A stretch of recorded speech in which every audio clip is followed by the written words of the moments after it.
पंजा छापको पाँचवटा विकासको एजेन्डा र पाँचवटा अधिकार प्राप्तिको एजेन्डा प्रणालीलाई अन्त्य गरी पूर्ण समानुपातिक निर्वाचन प्रणाली देशमा लागू हाम्रो पार्टीको एजेन्डा मन्त्रीको सङ्ख्याको निर्धारण सातवटा प्रदेश छ, सबको आफ्नै लाइन छ। त यो सातवटा प्रदेशको अहिले सामान्य नागरिकताहरू मान्नु अहिले जन्मसिद्धको छोराछोरीहरूले सन्तानहरूले नागरिकता भएको नागरिकता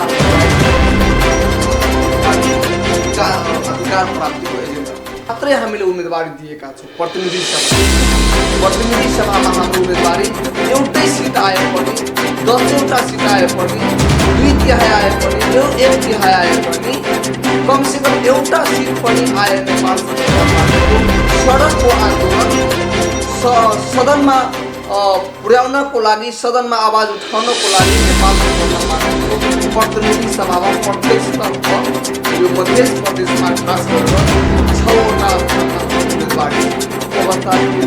देशमा आन्दोलन भएको अवस्था थियो। यो देशमा उल्टै गङ्गा बहेको अवस्था छ। संसारमा कहीँ नभएको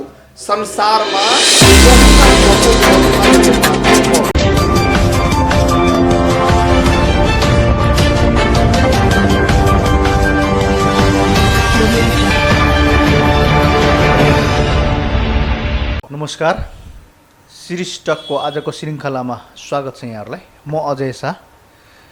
अहिले देशभरि प्रतिनिधि सभा र प्रदेश सभाको चुनावमै वातावरणमा उम्मेदवारहरूले आफ्ना किसिमले एजेन्डाहरू लिएर, आफ्ना किसिमको प्लानिङहरू लिएर उम्मेदवारहरू घर दैलो लगायतका विभिन्न कार्यक्रमहरू गर्दैछन्।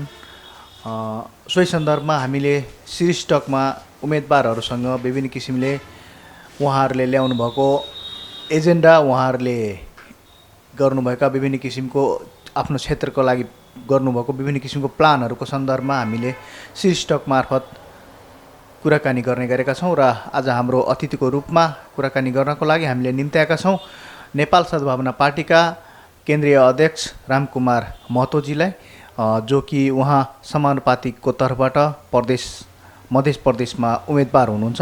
स्वागत छ उहाँलाई। धन्यवाद। हजुर, कस्तो चल्दैछ चुनावी माहौलमा, आफूलाई कसरी प्रस्तुत गरिरहनु भएको छ यहाँले?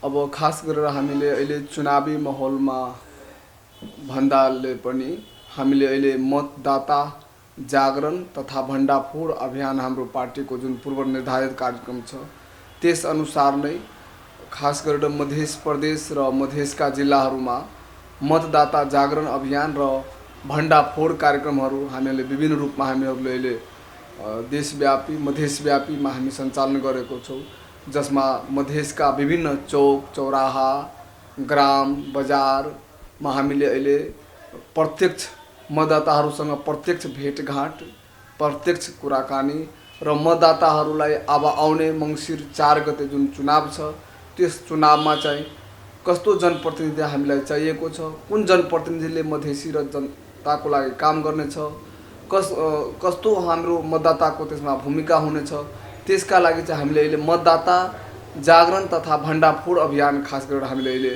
20 गतेसम्मको हाम्रो कार्यक्रम छ। 20 गतेसम्म हाम्रो त्यही कार्यक्रम चलिरहेको छ। हजुर, यहाँले यस क्षेत्रबाट उम्मेदवारी दिँदाखेरि यस क्षेत्रका जनताको लागि ल्याउनु भएको एजेन्डाहरू, यस क्षेत्रका जनताको लागि गर्ने आफ्नो पार्टीको तर्फबाट गर्नुपर्ने विभिन्न कामहरूलाई एउटा जुन खाका तयार पार्नु भएको छ कि छैन? खास गरेर हामीले खास गरेर मात्रै एउटा क्षेत्रबाट उम्मेदवारी दिएको छैन। हजुरले योभन्दा अघि पनि भन्नुभयो कि म मध्य प्रदेशको समानुपातिक उम्मेदवार हो र पार्टीले मलाई मध्य प्रदेशको समानुपातिक उम्मेदवार बन्नको लागि पार्टीले निर्णय गरेको छ। त म खास गरेर एउटा कुनै क्षेत्र विशेष कार्यक्रम होइन कि हामीले मध्य प्रदेशको भरिकै क्षेत्र विशेष कार्यक्रम हामीले हाम्रो पार्टीले एजेन्डा तय गरेको छ। त्यो के छ यहाँहरूको एजेन्डा? अब खास गरेर हामीहरूको यो अहिले वर्तमानमा पंजा छापको 5वटा विकासको एजेन्डा र 5वटा अधिकार प्राप्तिको एजेन्डा छ, जसमा हाम्रो सर्वप्रथम बटम लाइनको रूपमा यो अहिले 2072 को जुन संविधान छ त्यो संविधानलाई खारिजी गरेर नयाँ संविधान निर्माण गर्नुको अहिलेको आवश्यकता हो। त्यो आवश्यकता पूर्तिको लागि सर्वप्रथम हाम्रो 5 वटा अधिकार प्राप्तिको एजेन्डा मध्ये प्रथम एजेन्डा हाम्रो भनेको यो 2072 को संविधानलाई खारिजी गरेर नयाँ संविधान निर्माण गर्नलाई हाम्रो पार्टीले जोड दिएको छ र हाम्रो पार्टीको प्रथम एजेन्डा हो। किनभने यो 2072 को संविधान एउटा विभेदकारी संविधान हो भनेर साबित भइसकेको अवस्था छ। 2072 को संविधान जुन निकायले जारी गरेको छ त्यही निकायले अस्वीकार गरेर त्यो संविधान खारिजीको प्रक्रिया उहाँहरूले थालिने गरिसक्नु भएको छ।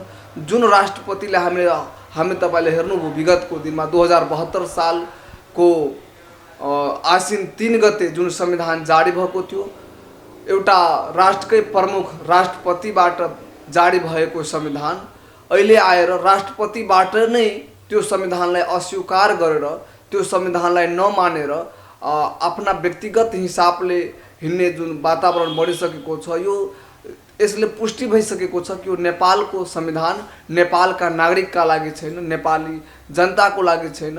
यो संविधान खास केही विशेष वर्ग र एकल जातीय र यो 601 जनाको नौटङ्की मात्रै गरेर 4-5 जना मिलेर बनाएको यो संविधान आफैमा एउटा अल्झिएको र एक अर्का दफाहरूमा अल्झिएको अवस्थामा यो संविधानलाई अब खारिजी नगरी कुनै उपाय छैन। यो साँच्चीकै मधेस र देशका जनतालाई अधिकार दिनु हो भने यो संविधान खारिज गरेर नयाँ संविधान चाहिँ निर्माण गर्नु अहिलेको आवश्यकता छ। त हाम्रो पार्टीको प्रथम नै हो कि यो 2072 को संविधान खारिजी गरेर अब आउने प्रतिनिधि सभाको सांसदहरूले अब जनताको लागि जनहितको लागि नयाँ संविधान निर्माण गर्ने र अर्को कुरा के हो भने यो हाम्रो भ्रष्टाचारको मूल जड अन्त गर्नको लागि अहिलेको जुन निर्वाचन प्रणाली छ मिश्रित निर्वाचन प्रणाली प्रत्यक्ष र समानुपातिक गरी मिश्रित निर्वाचन प्रणालीको कारणले हाम्रो देश मधेस अहिले भ्रष्टाचारको जड बसिसकेको छ। त भ्रष्टाचारको जडलाई अन्त्य गर्ने हो भने यो मिश्रित निर्वाचन प्रणालीलाई सुधार गरेर पूर्ण समानुपातिक समावेशी निर्वाचन प्रणालीमा देशलाई लैजानुपर्ने अहिलेको आवश्यकता पनि हो। त्यस भएर हामीले मिश्रित निर्वाचन प्रणालीलाई अन्त्य गरी पूर्ण समानुपातिक निर्वाचन प्रणाली देशमा लागू हुनुपर्ने हाम्रो पार्टीको एजेन्डा हो। र अर्को राज्यलाई पुनः संरचना गर्नुपर्ने अहिलेको आवश्यकता छ। हाम्रो देश नेपाल एउटा सानो मुलुक हो। यो सानो मुलुकमा 7-7 वटा प्रदेश, प्रत्येक प्रदेशमा आफ्नो किसिमले सत्ता बाँडफाँडको लागि खुर्सी बचाउनको लागि जतिखेर पनि आवश्यकता परे मन्त्रालय फोडिदिने, मन्त्रालय बढाइदिने, मन्त्री बढाइदिने, आफ्ना स्वार्थ पुरा गर्ने अनि मन्त्रीको सङ्ख्याको निर्धारण छैन। 7-7 वटा प्रदेश छ, सबको आफ्नै लाइन छ। त यो 7 वटा प्रदेशको खर्च धाङ्नेवाला अवस्था छैन हाम्रो नेपालमा। त्यसअनुसार यो 7 वटा प्रदेश अहिलेको आवश्यकता छैन। मात्र हामीले 4 वटा स्वायत्त प्रदेशको हाम्रो पार्टीको एजेन्डा हो। जुन एउटा पूर्वी पहाड प्रदेश, एउटा पश्चिमी पहाड प्रदेश, एउटा पूर्वी मध्य प्रदेश, अर्को पश्चिमी मध्य प्रदेश र एउटा केन्द्र शासित प्रदेश काठमाडौँ र काठमाडौँका उपत्यकाभित्रका आसपासका जिल्लाहरूलाई मिलाएर एउटा केन्द्र शासित प्रदेश र 4 वटा स्वायत्त प्रदेशको गठन हुनुपर्ने यो राज्यलाई पुनर्संरचना गरेर र खास गरेर पुनर्संरचना त गर्ने र अहिले प्रदेशलाई पनि अधिकारविहीन प्रदेश बनाएको छ। जुन हामी तपाईले सुनेको अवस्था हो कि अहिले प्रदेशका मन्त्रीहरूलाई अधिकार छैन। बिना अधिकारको यो प्रदेशको मन्त्रीलाई एउटा कानुन मन्त्रीलाई गृह मन्त्रीलाई एउटा सामान्य प्रहरी प्रशासन उसको नियुक्ति गर्ने अधिकार छैन। अहिले जुन स्थानीय चुनावहरू भएको छ वास्तवमा भन्ने हो भने स्थानीय चुनाव गराउने भनेको प्रदेश सरकारले हो। यो अधिकारविहीन प्रदेशलाई हामीले अधिकार सम्पन्न स्वायत्त प्रदेश हामीले गठन गर्नुपर्ने हुन्छ। त्यस्तो हाम्रो पार्टीको एजेन्डा हो। र अर्को कुरा के हो भने यो अहिले राज्य देशभरिमा 77वटा जिल्ला छ, 753वटा स्थानीय तह छ। अहिले यो यत्रो सानो मुलुकमा 77वटा जिल्लाको पनि आवश्यकता छैन। जनसङ्ख्याको आधारमा बढीमा 30 देखि 35वटा जिल्लामा हाम्रो देश सम्भव छ, किनभने 77वटा जिल्लाले पनि यो जिल्लाको खर्च पनि बढ्दै गएको अवस्थाले अहिले हाम्रो नेपाल अहिले विदेशीको मुख हेर्न र विदेशी ऋणको चापमा यो नेपाल छ। त यो 77वटा जिल्ला, यो पालिका, एउटा पालिकामा 3-3वटा गाडी कमसे कम चल्ने, मेयरको लागि छुट्टै गाडी, उपमेयरको लागि छुट्टै गाडी, अधिकृतको लागि छुट्टै गाडी, यसरी यो यत्रो खर्चिलो संहिता धाङ्न नसक्ने अवस्था भएको कारण यसरी संहिता खारिजीको खतरा बढ्दै गएकोले नेपाल सद्भावना पार्टीले जनसङ्ख्याको आधारमा जिल्लाको पनि फेरबदल गरी जिल्लाको सङ्ख्या पनि घटाउनुपर्छ, स्थानीय तहको सङ्ख्या पनि घटाउनुपर्छ, वाडाको सङ्ख्या पनि घटाउनुपर्छ। र अर्को कुरा के हो भने जनसङ्ख्याको आधारमा सबै क्षेत्रको, सबै वर्गको, सबै जातिको जनसङ्ख्याको आधारमा सबै निकायमा पहुँच हुनुपर्छ, अधिकारको सुनिश्चितता हुनुपर्छ। त जनसङ्ख्याको आधारमा सम्पूर्ण क्षेत्रमा पहुँच लगायतको हाम्रो यो अहिले अधिकार प्राप्तिको लडाई नेपाल सद्भावना पार्टी स्थापना कालदेखि नै लडिरहेको छ, अहिले पनि लडिरहेको छ। र अर्को यो नागरिकताको समस्या पनि अहिले यथावत जस्तै छ।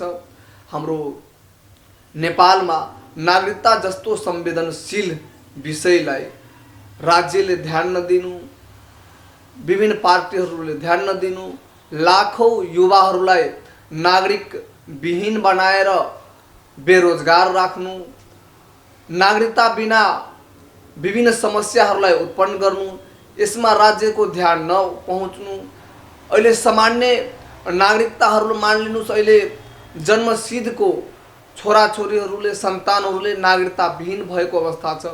जसको जन्मसिद्ध नागरिकता छ उसले कर तिर्न पाउने, किनकि एउटा सामान्य चटपटेको ठेला सञ्चालन, चटपटेको पसल सञ्चालन गर्दा पनि अहिले राज्यले पान नम्बर लिनुपर्छ, स्थायी नम्बर लिनुपर्छ, करको दायरामा आउनुपर्छ भन्ने एउटा व्यवस्था छ। त त्यो जन्मसिद्ध नागरिकले कर लाग्ने ठाउँमा सबै ठाउँ कर तिर्ने, जग्गा जमिन रजिस्ट्री पास हुने, यानि कि जन्मसिद्ध नागरिकले कर तिर्ने, मत पनि दिने।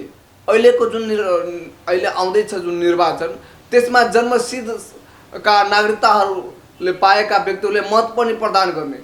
त जन्मसिद्ध नागरिकता वालाहरूले कर दिने, मत दिने र उसको छोराछोरीहरूलाई नागरिकता चाहिँ नबनाइदिने। यो राज्यको जुन षड्यन्त्र हो, जुन यो नागरिक विहीन बनाउने जुन षड्यन्त्र हो, नेपाल सद्भावना पार्टीले विगतका दिनदेखि नै, स्थापना कालदेखि नै नागरिकताको समस्याको समाधानको निमित्त आफ्नो सङ्घर्ष जारी राखेको छ। र विगतमा पनि लाखौँ नागरिकलाई नागरिकता दिलाउने भनेको नेपाल सद्भावना पार्टी नै हो।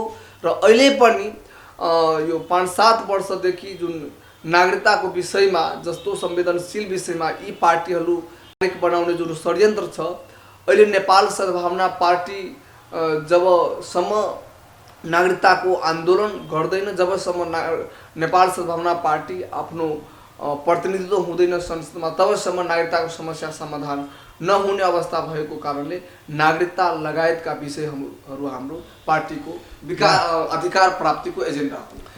यहाँको एजेन्डाहरू हेर्दाखेरि त पुरा देश नै परिवर्तन गर्ने किसिमका एजेन्डाहरू छन्। त्यसको लागि त 2/3 भन्दा पनि बढी बहुमतको आवश्यकता पर्ने आवश्यकता छ, होइन? कति स्थानमा यहाँहरूले आफ्नो उम्मेदवारी प्रत्यक्षबाट अथवा समानुपातिकबाट दर्ता गराउनु? खास गरेर के छ भने वास्तवमा यो सर्वप्रथम त यो 2072 को संविधानले यस्ता जुन हाम्रो पार्टीले जुन राखिएको एजेन्डाहरूलाई पुरा गर्नको लागि 2/3 को आवश्यकता छ। यो 2072 को संविधानले गरेको व्यवस्था हो। तर हामीले अहिले त हामीसँग जुन संविधान छ त्यही संविधानभित्रै रहेर काम गर्नु पर्यो नि त। त्यो भित्र रहेर पनि र बाहिर रहेर पनि यो संविधानको सबै दफालाई हामीले मान्ने पर्ने व्यवस्था जुन लादिएको छ यसको विरुद्धमा हामीले सङ्घर्ष गरिरहेको छौँ। अहिले चुनावमा पनि हामीले जुन त हजुरले भन्नुभयो कतिवटा स्थानमा उम्मेदवारी दिनुभएको छ।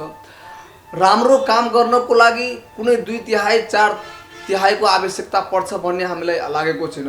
नेपाली जनताको लागि, मधेसी जनताको लागि, अधिकारको लागि काम गर्नको लागि हामीले सडकलाई प्रथम प्राथमिकता दिएका छौँ। सडकमा भएको आन्दोलन सदनमा कसरी प्रस्तुत हुन्छ, सदनमा कसरी पेश हुन्छ, त्यसका लागि मात्रै हामीले उम्मेदवारी दिएका छौँ।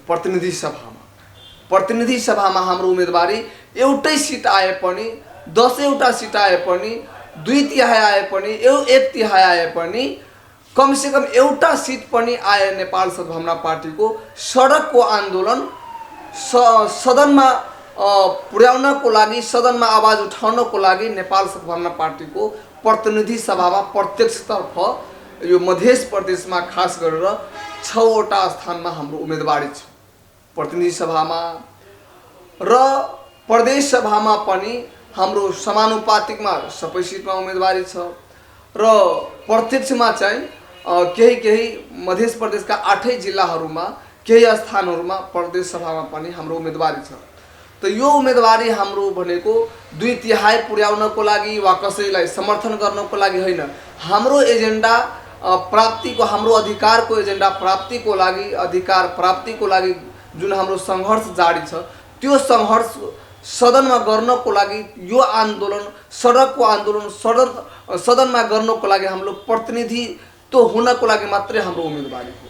भन्नाले तपाईँहरूको पार्टी पनि अस्तित्वमा रहेछ भनेर देखाउनको लागि मात्रै हो जस्तो लाग्यो। पार्टी अस्तित्वमा होइन कि मधेस अस्तित्वमा रहेछ भन्ने हाम्रो पार्टीको मान्यता हो।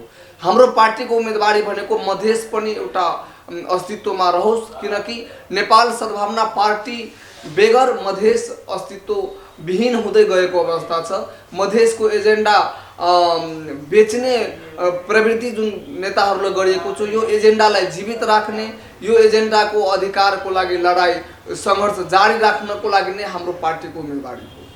यहाँलाई थाहा छ अहिले जुन किसिमको निर्वाचन प्रणालीहरू छन् त्यसमा चाहिँ राष्ट्रिय पार्टीको मान्यता प्राप्त गर्नको लागि थ्रेसहोल्डको व्यवस्था छ, 10% मत ल्याउनु पर्ने अवस्था छ। के छ यहाँको विचारमा, यहाँको पार्टीले कति प्रतिशत जति मत ल्याउला जस्तो लाग्छ?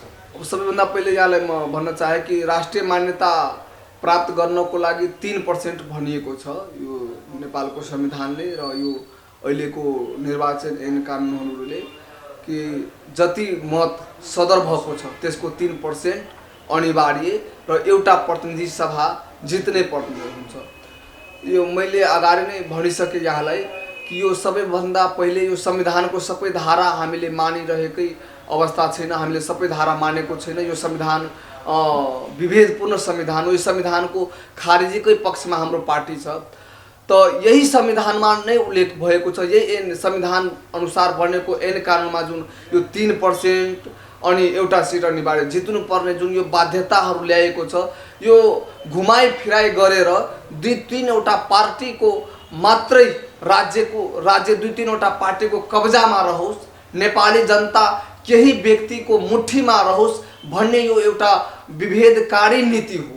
यो विभेदकारी नीतिलाई अन्त गर्नको लागि नै हाम्रो नेपाल सद्भावना पार्टी यो देशमा जन्म भएको।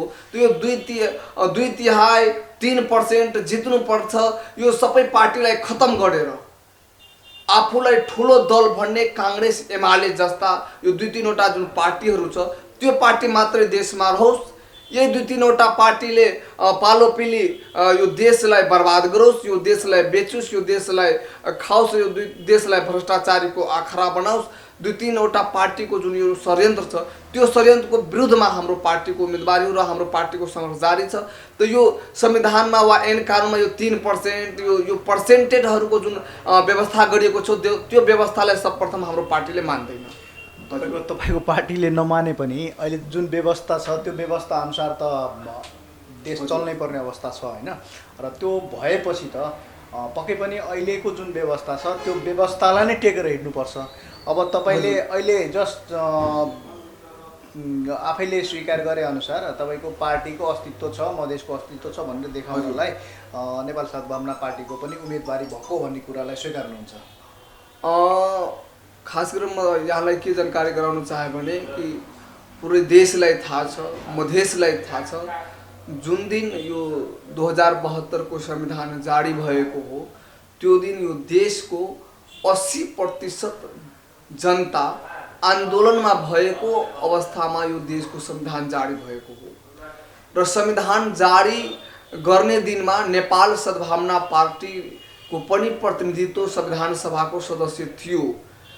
नेपाल सद्भावना पार्टी लगायतका जुन असन्तुष्ट दलहरूले नेपालको संविधानमा सिग्नेचर गरेको छैन, हामीहरूले यो नेपालको संविधानलाई मानेको छैन तापनि यो देशभित्र जुन यो खस शासकहरूको जुन एउटा बाध्यकारी व्यवस्था छ त्यो बाध्यकारीको कारणले चाहिँ हामीले केही दफा उपदफाहरू जुन मधेसको हकहितमा पनि छ, हामीले विगतमा धेरैवटा आन्दोलनहरू गरिएका छौँ, त्यो आन्दोलनको बदौलत केही अधिकार हामीले प्राप्त गरेका पनि छौँ।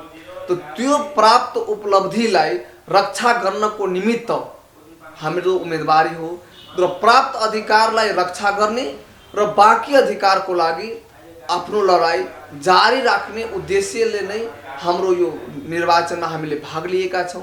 र त्यस कारणले यो अहिलेको व्यवस्थाले हामीले त्यतिखेर नै नमान्ने भनेर भनिसकेकै हौँ।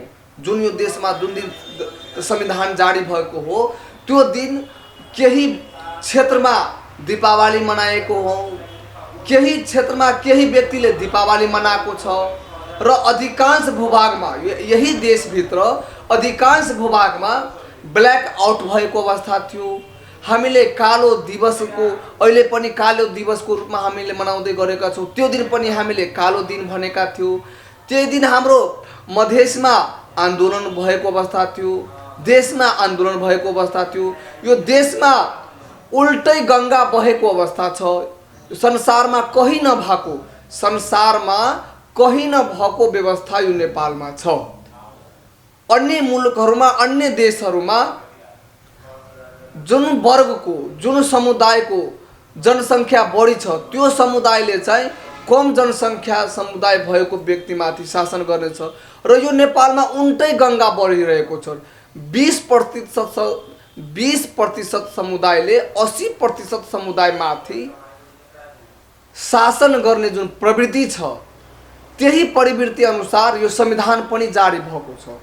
केही वर्ग विशेष, केही जाति विशेषको यो संविधान हो। त यो संविधानको हामीले मान्नुपर्ने बाध्यता छ भनेर हामीले त्यतिखेर नै भनिसकेका छौँ। यो संविधान हामीले मान्दैनौँ, यो संविधानलाई पुनर्लेखन गर्नुपर्छ, यो संविधानलाई खारिज गर्नुपर्छ। यो संविधान मधेसी जनताको हक अधिकारको निमित्त छैन, नेपाली जनताको हक अधिकारको निमित्त छैन र अहिले प्रमाणित पनि भइसकेका छन्। जुन यो खास गरेर काङ्ग्रेस, एमाले, माओवादीले र लगायत 2-3टा केही दलले पनि जो 4-5वटा दलले बनाएको संविधानले जुन जारी गर्ने दिनमा उनीहरूले दीपावली मनाउने दिनमा यो देश यो विश्वकै उत्कृष्ट संविधान हो भनेर नाराका साथ दीपावली मनाएको संविधानमा केही दिनमै संविधान जारी भएको 72 घण्टा भित्र नै यो 2072 को उत्कृष्ट संविधान संशोधन भएको छ। नेपाली कांग्रेसले संशोधन गरायो त उत्कृष्ट संविधान पनि भन्ने र 72 घण्टा भित्र संशोधन पनि गराउने र उत्कृष्ट संविधान पनि भन्ने संविधान जारी गर्ने बेलामा त वास्तवमा 2/3 भन्दा बढी बहुमतले संविधान जारी भएको हो। तर संविधान जारी भएको 6 महिना भित्रमै एमाले, नेकपा एमाले बाहेकका कांग्रेस, माओवादी र अहिलेको जसपा लोसपाका जति पनि प्रतिनिधिहरू थियो सबैजनाले यो संविधान अधुरो हो भनेर भोटिङ पनि गरिसकेको अवस्था हो। नेपालमा 2072 पछि जुन स्थानीय निकायको प्रथम चुनाव भए त मध्य प्रदेश बाहेक मध्य प्रदेशमा चुनाव हुनुभन्दा पहिला यो नेपाल सद्भावना पार्टी तत्काल राजपासँग मिलेको थियो, राजपामा गाँसिएका थिए। त त्यतिखेर त राजपाले चुनावमा भाग लिनुभन्दा पहिले यो संविधान अधुरो हो, यो संविधानलाई मान्नु हुँदैन, यो संविधान मधेसी जनताको र नेपाली जनताको हकहितको संविधान छैन भनेर काङ्ग्रेसले पनि, नेकपा माओवादी केन्द्रले पनि र लगायत अहिले जसपा तत्कालीन राजपा पार्टीले भोटिङ गरिसकेको अवस्था हो। केही अल्पसङ्ख्यक सांसद जुन खास गरेर नेकपा एमालेका सांसदले मात्र त्यसमा सहमति जनाएन, बाँकी दलले त असहमति जनाइसकेको संविधान हो। त त्यतिखेर नै प्रमाणित भइसकेकै हो कि यो संविधान नेपाली जनताको हकहितको लागि छैन। त हामीले यो संविधान मान्ने व्यवस्था त्यतिखेर नै पनि मान्यो र अहिले भर्खरै जुन निकायले, जुन राष्ट्रपतिले संविधान जारी गरेको छ त्यही निकायले चाहिँ त्यो संविधानलाई मान्नुपर्ने छ भनेर त्यो संविधानमा त स्पष्ट व्यवस्था लेखिएको छ कि को सन्तानले वंशज नागरिकता पाउनेछ, यो संविधानमा त स्पष्ट लेखिएको छ। र त्यही संविधान अनुसार यो जुन नागरिकता ऐन विधेयक आयो त्यो विधेयकलाई राष्ट्रपतिले प्रमाणित गरिएन। राष्ट्रपतिले प्रमाणित नगरेर उसले चाहिँ प्रमाणित गरिसकेको छ कि यो संविधानलाई राष्ट्रपतिबाट पनि अस्वीकार भइसकेको छ। त संसदले अस्वीकार गरिसकेको छ, राष्ट्रपतिले अस्वीकार गरिसकेको छ। यो देशका 80% जनसमुदायले संविधान जारी भएकै दिन चाहिँ अस्वीकार गरिसकेको छ। हाम्रो छिमेकी जुन मुल्क हाम्रो भारतले पनि यो संविधानलाई स्वागत गरिसकेको अवस्था छैन। त यो संविधान एउटा अहिले तदर्थ संविधान जस्तै हो। यो तदर्थ संविधान जस्तै हो। यो तदर्थ संविधानलाई पूर्णता दिनको लागि पुनर्लेखनकै जरुरी छ। त्यही भएर यो संविधानको व्यवस्थाहरूलाई हामीले मान्नुपर्ने बाध्यता पनि हामीसँग छैन जस्तो लाग्छ। हस् त अब हामी कार्यक्रमको अन्त्यतिर आइसकेका छौँ। जनतालाई के सन्देश दिन चाहनुहुन्छ अन्तमा? खास गरेर म यहाँको सञ्चार माध्यमले म आम मधेसी समुदायमा खास गरेर के म आग्रह गर्न चाहन्छु भने कि 2079 मङ्सिर 4 गते जुन प्रतिनिधि सभा र प्रदेश सभाको चुनाव हुँदैछ त्यो चुनावमा जहाँ नेपाल सद्भावना पार्टीको उम्मेदवारी छ, चाहे प्रदेशमा चाहे प्रतिनिधिमा, जहाँ नेपाल सद्भावना पार्टीको उम्मेदवारी छ त्यो उम्मेदवारलाई यहाँहरूले मतदान गर्नुहोस् र त्यो उम्मेदवारलाई जिताउनुहोस्। त्यो उम्मेदवारको जित हुँदैन, व्यक्तिको जित हुँदैन, त्यस क्षेत्रका जित हुन्छ, त्यस क्षेत्रका जनताको जित हुनेछ। र मध्य प्रदेशमा पनि हामीले समानुपातिकमा म पनि समानुपातिक उम्मेदवार हुँ मध्य प्रदेशको र म लगायत 39वटा हाम्रो मध्य प्रदेशमा समानुपातिक उम्मेदवार छ।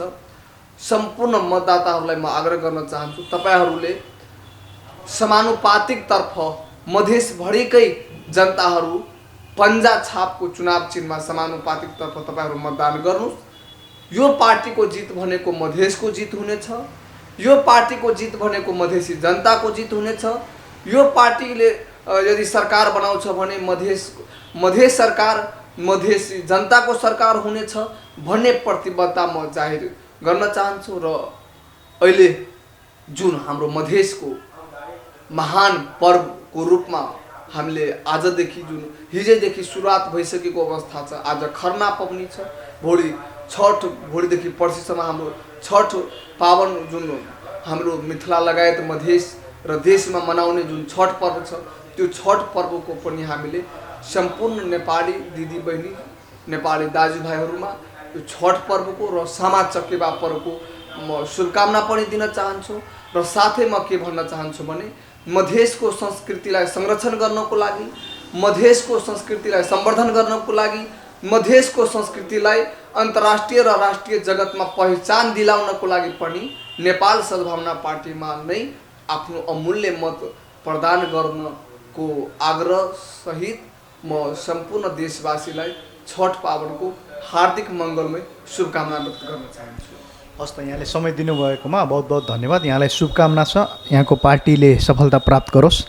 हस् त दर्शकबिन, अब हामी कार्यक्रमको अन्त्यतिर आइसकेका छौँ र यो कार्यक्रमलाई यहीँ विश्राम दिँदै पुनः हामी चुनावी चर्चामा अर्को उम्मेदवारसँग यसरी नै छलफलको लागि यहाँहरू माझ उपस्थित हुनेछौँ। नमस्कार, धन्यवाद।